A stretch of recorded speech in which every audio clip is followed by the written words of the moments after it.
आपको उसके काम से नफरत हुई है, उसकी शक्ल से नफरत हुई है, या उसकी बदबू से नफरत हुई है? मुझे धमकी लगाता था कि मैं तुम्हारे बाप को कत्ल कर दूंगा, इतने पैसे लेकर आओ, ये लेकर आओ, वो लेकर आओ। जो उसने आपके वालिद को कत्ल की धमकियां दी हैं या आपको कत्ल की धमकियां दी है, उसके लिए आपने पुलिस को रुजू किया है? उसको फुर्सत ही नहीं अपने काम से, अपने कूड़े कचरे से, इन चीजों से फुर्सत ही नहीं है उसको। मैं अब हरगिज उसके साथ नहीं रहना चाहती। अब मेरा बाप भी राजी हो जाएगा ना, मैं तब भी नहीं इसके साथ रहूंगी। अस्सलाम वालेकुम ख़वातीन व हज़रात, मैं हूँ आपका होस्ट अली रज़ा शराजी। आप ARS पाकिस्तान देख रहे हैं। ये चैनल आप सब के लिए ये ऐलान फरमा रहा है कि जब भी किसी को हमारी ज़रूरत पड़ेगी हम वहाँ पर ज़रूर पहुँचेंगे।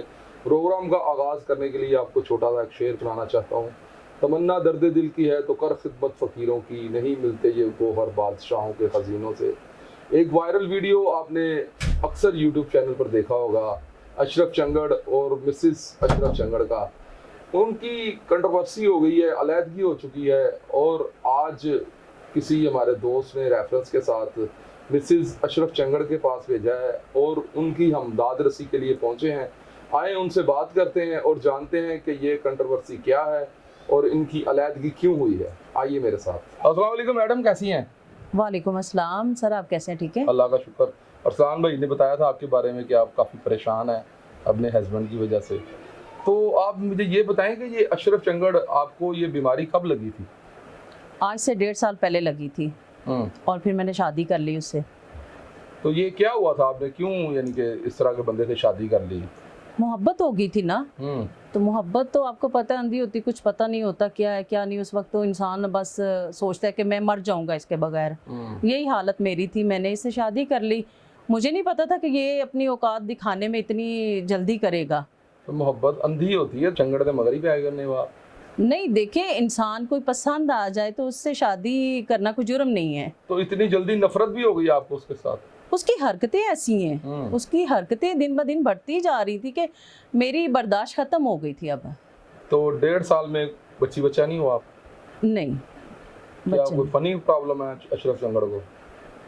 नहीं, ये नहीं कह सकते कि उसको फुर्सत ही नहीं अपने काम से, अपने कूड़े कचरे से, इन चीज़ों से फुर्सत ही नहीं है उसको कि बीवी को रखना कैसे है लाइफ में। ये तो हमारी सोसाइटी में होता है ना कि इंसान देखे, एक शादीशुदा कपल है तो उसका बेडरूम अलग है या ये वो, उस झुग्गियों में ऐसा कहाँ होता है? झुग्गियों में ऐसा नहीं है। तो कितना अर्सा आप झुग्गी में रही हैं? 1.5 साल रही हूँ मैं। 1.5 साल रही हैं जी। तो आप अलग अलग सोते थे दोनों मियाँ बीवी? जी, अलग सोते थे। वो कहीं भी उसको जगह मिल जाए बस हो जाता था। मैं और उसकी अम्मी जान है जो, वो मेरे साथ होती थी। तो ये आपको उसके काम से नफरत हुई है, उसकी शक्ल से नफरत हुई है, या उसकी बदबू से नफरत हुई है? नहीं, ना तो काम से हुई है ना शक्ल से हुई है। शक्ल सूरत ये तो अल्लाह की नफरत हुई है। बदबू से कह सकते हैं आप, क्योंकि वो छोड़ना ही नहीं चाह रहा इस काम को, इस काम से निकलना ही नहीं चाह रहा। अपने काम से निकले। मैं उसको बहुत कुछ बनाना चाहती हूँ। मैं चाहती हूँ कि वो इस काबिल हो कि मेरा बाप जो है वो उसको कबूल कर ले और हम अच्छी ज़िंदगी गुजारें। अच्छा, अभी अब नाज़रीन को ये बताएं कि अब आप जो प्रॉब्लम आप बता रही हैं वो क्या प्रॉब्लम है ऐसी जो जिसकी वजह से आप अपने उसका घर छोड़ के यहाँ पर आ गई हैं? क्या ऐसा सीन हुआ है? छोटी छोटी हरकतें, बातें उसकी मैंने काफ़ी जो हैं इग्नोर की हैं, लेकिन जब मेरे बाप की तरफ उसने सोचना शुरू किया कि मैं इसको कत्ल कर दूंगा, मुझे धमकी लगाता था कि मैं तुम्हारे बाप को कत्ल कर दूंगा, इतने पैसे लेकर आओ, ये लेकर आओ, वो लेकर आओ। तो मैं ऐसे इंसान के साथ कभी भी रहना पसंद नहीं करूंगी। जो मेरे बाप का सका नहीं है वो मेरा कैसे सका हो सकता है? तो कितनी दफ़ा आप अपने वालिद साहब से पैसे लेके गई हैं उसके बाद? मैं काफ़ी दफ़ा लेकर गई हूँ। तो जब आप घर से भागी थी जी, उस वक्त कितने तोले जेवर लेके गई थी और कितना पैसा लेके गई थी? बहुत सारा मेरे पास जेवर था, पैसा था, जो ये सब खा गया है 1.5 साल में। वो तो कह रहा था कि आईफोन भी मैंने अपनी कमाई से लेके दिया है, मैं किसी के पैसे से नहीं पलना चाहता, और मैं इसके बाप को क्या समझता हूँ, इसके बाप के पास पैसे होंगे तो वो अलग बात है। उस वक्त तो आप भी 4 बजे उसके साथ बैठी होती थी, अब आप बिल्कुल ऐसे सादगी के साथ बैठी हैं जैसे मासूमा बन के बैठी हुई हैं, जैसे आपको पता ही नहीं कुछ भी। नहीं नहीं, मैं अब क्या धमाले शुरू कर दूं कि नहीं ये हो गया वो हो गया? देखिए, एक प्यार हुआ था, मोहब्बत हुई थी, शादी हो गई, खत्म हो गई, दैट्स इट। अब शादी खत्म हो गई उसके साथ जी। तो उसने जो आपको चीजें लेके दी थी, आईफोन लेके दिया था, और जो आप पे इन्वेस्टमेंट की थी उसने ड्रेसेस लेके दिए थे, ज्वेलरी बना के दी थी, वो किधर है? ये सब मेरी तरफ से थी और मैं फिर भी उसके मुंह पे मार आई हूँ आती दफा। अच्छा, जी। तो अगर अशरफ चंगड़ हमारा ये प्रोग्राम देख के आपसे हमारे साथ कांटेक्ट करे, आपकी तरफ से हमें रिक्वेस्ट करे कि आपके सामने जाएं, जी। तो आपकी कोई है ऐसी ख्वाहिश या ऐसी कोई शर्त है वापस उसकी झुग्गी में जाने की? देखिए, मौत की ख्वाहिश कौन करता है? अच्छा।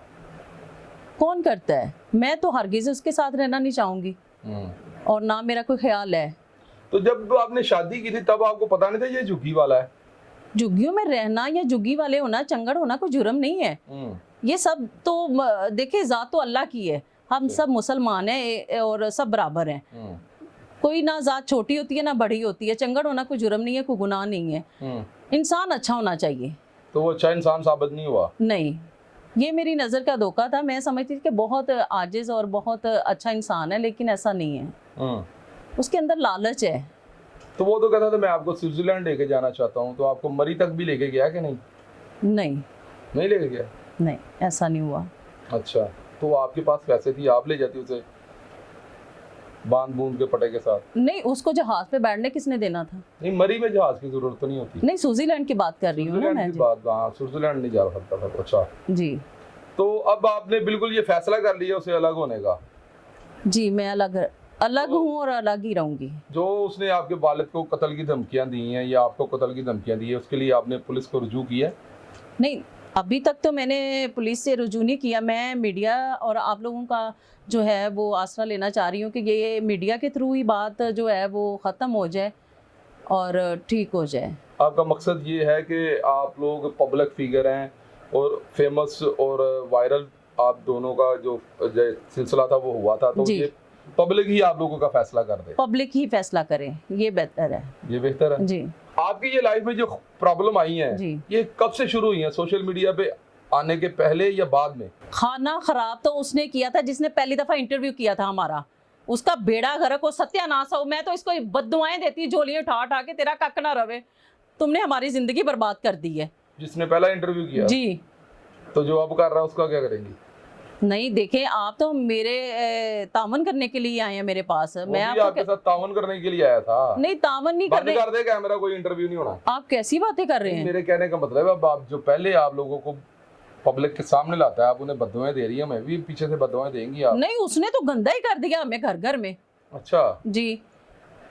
तो जी नाज़रीन, हम अपने जो अल्फाज हैं वो वापस ले लेते हैं, ये हमें कुछ नहीं कहेंगे। अच्छा, तो अब आप ये बताएं कि अब आप क्या चाहती हैं, आप आवाम से, आवाम आपको क्या सपोर्ट करे? देखिए, अपने आवाम से यही कहना चाहती हूँ कि आप मेरे लिए जो भी अच्छा चाहते हैं आप मुझे बताएं कि मुझे क्या करना चाहिए। इस चंगड़ को छोड़ देना चाहिए या मैं अपने बाप के साथ हंसी खुशी रहूं ज़िंदगी में, और मुझे क्या डिसीजन लेना चाहिए, ये आप लोग मुझे बताएंगे। तो जी नाज़रीन, जैसा कि आपने देखा कि मैडम ने हमारे साथ बहुत खुलूस और प्यार से बातें की और हम इनकी हेल्प के लिए यहाँ पर आए थे, और आप लोग इनकी भरपूर मदद और हेल्प के लिए कमेंट्स करें और हमें बताएं कि हम चंगड़ के साथ क्या करें और इनकी क्या हम हेल्प कर सकते हैं।